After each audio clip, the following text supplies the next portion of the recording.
on a défini ici les polynômes de Hermite et on a défini sur ces polynômes les premières relations.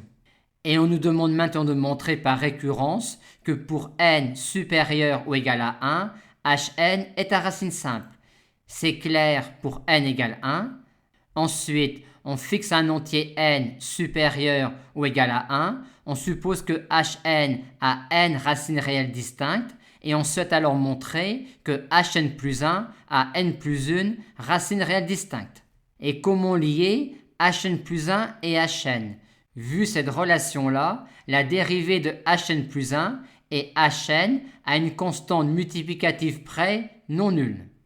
Aussi, étant donné que Hn s'annule en n réelles distinctes, on en déduit, d'après le théorème de Rolle, que sa dérivée, et donc Hn plus 1, va s'annuler en n-1 réelles distinctes yi, tel que pour chaque i allant de 1 à n-1, yi appartient à l'intervalle ouvert xi plus 1.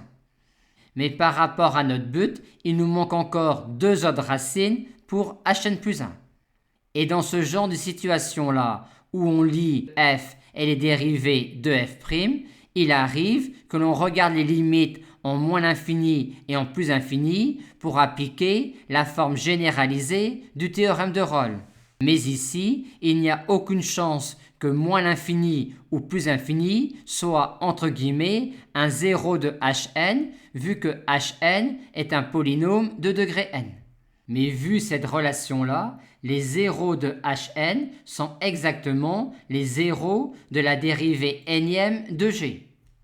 Or, plus infini est, entre guillemets, un zéro de la dérivée nème de g dans la mesure où la dérivée nème de g tend vers 0 quand x tend vers plus infini. Et pour justifier proprement cette limite-là, on commence par écrire un équivalent de la dérivée nème de g en plus infini, et en écrivant ensuite que pour x strictement positif, x est égal à la racine carrée de x2, on obtient cette expression-là de cette quantité-là, ce qui nous montre très proprement que cette quantité-là est donc la dérivée nème de g tend vers 0 quand x tend vers plus infini. Et de même avec moins l'infini, la seule différence étant que quand x est strictement négatif, x est égal à moins racine carrée de x2. Et donc en moins l'infini, cette quantité-là est égale à moins 1 puissance n fois celle-là.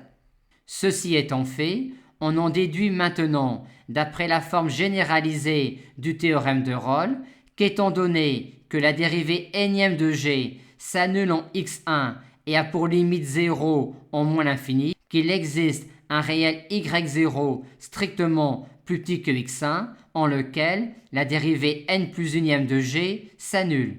Et de même, il existe un réel yn strictement plus grand que xn, en lequel la dérivée n plus unième de g s'annule également.